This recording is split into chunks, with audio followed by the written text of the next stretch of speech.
The first time I saw her, I froze. Not because she was beautiful, not because she was familiar, but because the truth hit me like a truck. I had been set up, tricked into a date I never agreed to, and the girl waiting for me outside the small cafe in downtown Atlanta had half of her face covered in burned scars that shimmered strangely in the sunlight. My friend had lied. Said she was perfect for me, said she was someone I'd never forget. I thought he meant it in a romantic way. I didn't realize he meant unforgettable in a way that would test the ugliest parts of my heart. If you believe kindness and second chances matter more than outward appearance, please like, comment, share, and subscribe. Your support helps us spread stories worth telling. Her name was Grace, and she stood there with a small, hopeful smile, shoulders curled inward as if she was used to people looking away. I wasn't prepared for the wave of discomfort, guilt, and confusion that washed over me, but I forced myself to step forward, to at least greet her. As we walked inside, I couldn't stop stealing glances at her scars, soft, raised patches stretching across her cheekbone, running toward her jaw. It looked painful, like a story permanently etched into her skin. I hated myself for staring, but I couldn't stop, and she noticed. Of course she did.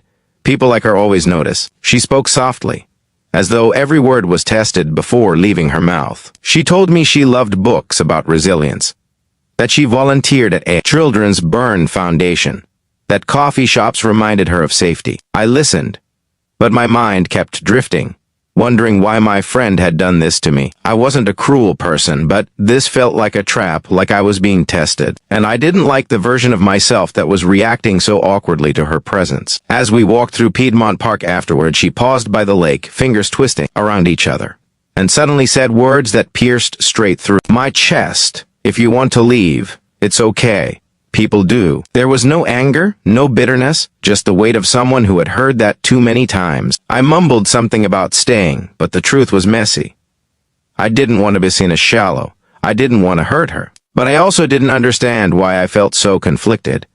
Over the next week, the guilt clung to me. My friend said he set us up because I needed someone real, someone who could teach me empathy. I hated him for treating her like a lesson, yet part of me couldn't stop thinking about her. About how she looked at the world with a gentleness I rarely saw. About how she carried a quiet strength beneath her timid smile. I reached out to her a few days later, not because I had romantic feelings. Not because I felt pressured, but because something inside me refused to let the story end with my cowardice. We met again, this time at a small riverside trail just outside the city. The air smelled like wet earth and pine, and the afternoon sun spilled through the trees in soft golden rays. Grace walked slowly, her steps thoughtful, her presence calm. As the hours passed, she spoke about the accident that changed everything, the kitchen fire when she was 15, the surgery, the whispers at school, the way people's eyes always flickered first to her scars before landing anywhere else. She told the story without seeking pity. Just honesty. A truth she had lived with for so long that it no longer broke her, but it still shaped her. That day, something shifted in me. The more she spoke, the less I saw her burns, and the more I saw her, a woman who had survived something unimaginably painful yet refused to let it turn her cold. A woman who loved deeply, who cared fiercely, who carried warmth despite the coldness she had endured. Weeks turned into months. Our conversations grew longer, our laughter easier, and the space between us more familiar. I realized that her scars weren't frightening anymore. They were simply a part of her, like freckles, dimples, or the curl of a smile.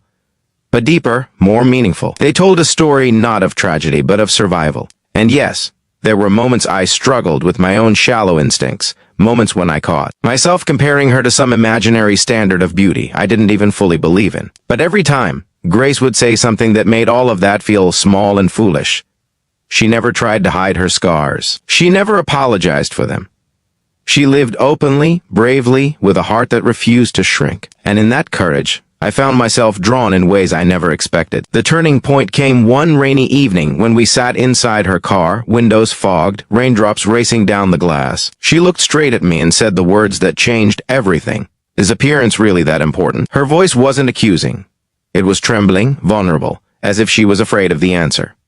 In that moment, my chest tightened, not because I didn't know the answer, but because I finally knew the truth about myself. Appearance had mattered too much for too long, and it had made my world small. Grace, with her scars and her softness, had widened something inside me. I reached for her hand, and when she didn't pull away, something inside me settled into place. I wasn't pretending anymore. I cared for her. Truly, deeply, honestly. Our relationship wasn't perfect. People stared sometimes. Some whispered. Some asked rude questions. But Grace held her chin high, and standing beside her, I learned to do the same. She taught me that love isn't found in flawless surfaces, but in the places where the world breaks us, and we choose to rise anyway. If this story touched something inside you, if it made you pause and think, please like, comment, share, and subscribe. Your support helps us bring more stories that heal, inspire, and remind people to see deeper than the surface. Before the story ends, let me ask, would you have stayed on that first date? Comment below. Your honesty matters. Grace changed my life, not because she needed saving, but because she showed me what real beauty looks like. And in loving her, I learned to finally see